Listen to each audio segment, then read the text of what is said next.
And we begin tonight with breaking news. We were last on air. We have now breaking news. President Joe Biden has approved an emergency declaration for the Caldor Fire, allowing FEMA to assist in disaster relief and opening up another form of federal funding. Good evening. Thanks for joining us. I'm Madison Wade. And I'm Chris Thomas. Here is the latest on the Caldor Fire. It has now burned 207,000 acres, but containment is up to 23%. The fire is in El Dorado and Amador counties, and some evacuation orders were actually downgraded to warnings on the west side of the fire in the North Camino and Pollock Pines area. But the northeastern side of the fire is still very active and very dangerous. And so we have live team coverage tonight. Devin Haskins is live at the Heavenly with more on the firefight, and ABC 10's Van Jew is live in South Lake Tahoe with a look at the emotional toll of the fire. Our chief meteorologist Monica Woods will have more on the weather's impact, but first we go to Joshua Robinson live at Kirkwood, where the fight to protect Tahoe ski resorts is just beginning. Yeah, that push to protect the Kirkwood Mountain Resort did intensify today as the wind whipped up the fire all around the region. But for the crews that are stationed here at Kirkwood, they feel like they don't think the fire is actually going to be a threat here, at least tonight, even though it looks very ominous. Take a look at this video. Now, we spotted smoke overhead from miles away, rising up over the mountain peaks, much more smoky than when we were just here 24 hours ago. But once we reach the resort itself, it's really tough to spot any fire from here. That's not to say, though, the crews haven't been working hard all day to keep it safe. In fact, the incident commander, Sid Perazzo, told me that dozers have been building trails for water trucks to drive closer to the fires and building a perimeter around the nearby Caltrans yard and 10 historic cabins nearby. So a lot of preventative work right now.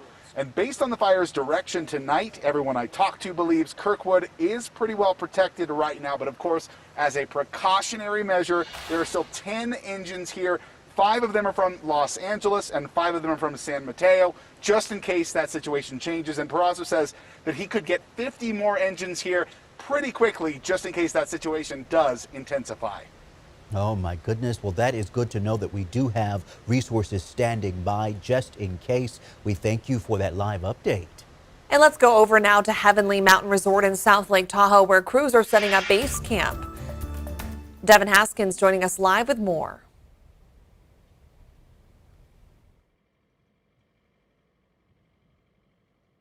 Yeah, the camp is still getting set up, and when they do, it'll help refuel, give some food and some energy to help refuel the 1,000 firefighters that will come through here.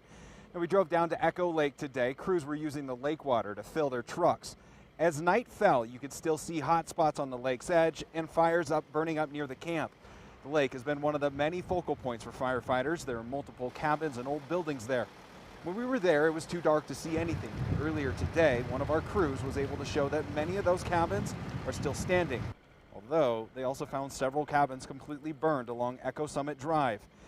We also learned that today in a CAL FIRE briefing, some cabins are only accessible by boat.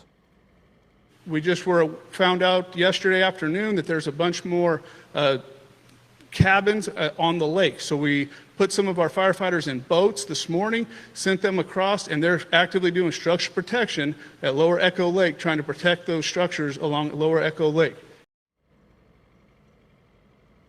One of the firefighters fueling up his water truck with water says they pulled the last boat out at around 6:30, 7 o'clock tonight. Back to you.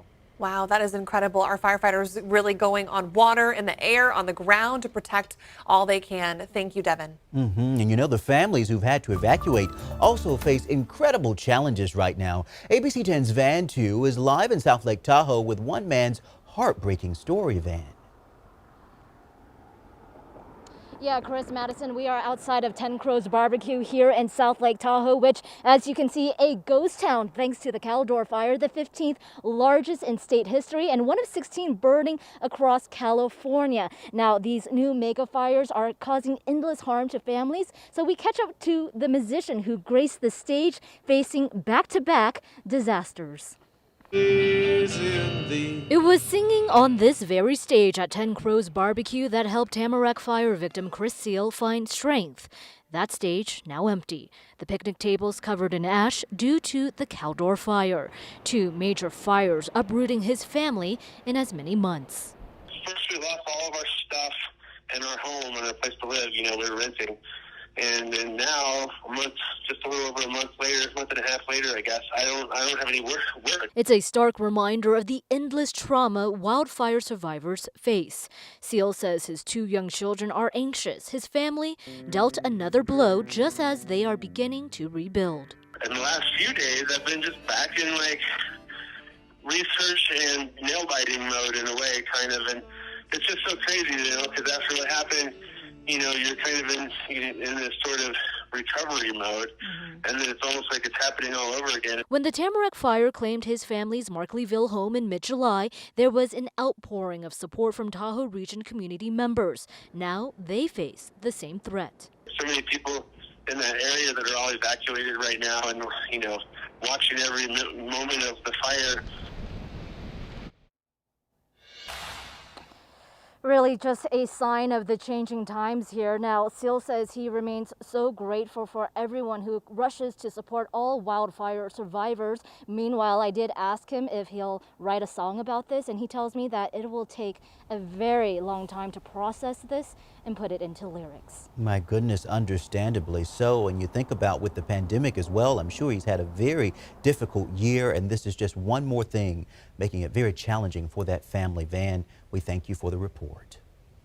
And we know many of you are hurting or you know someone who is. We want you to know there's help available. Disaster unemployment assistance was approved today for those impacted by widespread California fires. The applications must be filed by October 1st. Documentation has to be submitted within 21 days at the time you file. To learn more about this, head to abc10.com/links. Let's get you over to Chief Meteorologist Monica Woods now for a first check of conditions, huh, Monica? Yeah, I want to bring you back to the firefight and what's been happening through the day and even into tonight. And so we take a look at our satellite image where we're seeing big plumes of smoke developing for today, more so than what I was seeing yesterday, especially on the north flank of this fire right around Highway 50. We had several spots that actually, as CAL FIRE was saying, started to show new signs of life. And you can see some of the red spots up here on our map. Those are indications of places that the satellite was detecting hot spots over the past 6 to 12 hours. Now, the good news here, as we zoom in a little closer, we're not seeing a whole lot of maroon. That would mean we've been seeing hot spots previous to 6 hours, so anywhere from right now to up to 6 hours ago. So things are starting to quiet down ever so slightly, not only on the north flank, but right in between here as we head towards Kirkwood. Things are starting to quiet down ever so slightly, so it was good to get that live report there discussing how tactics are being made to make sure that Kirkwood is safe, and we continue to try to get the containment on this. Downslope winds again happening for tonight. This is an opportunity for firefighters to get the upper hands. Winds are a little lighter. Humidity's coming up 40% right now. We've been looking at anywhere from 15 to 20% humidity at night. So low humidity and the winds causing that red flag warning, which has expired. Temperatures also cooling quite quickly. In fact, for tonight, it's going to be quite chilly in the valley. We'll pick up a few low clouds, lows in the low 50s.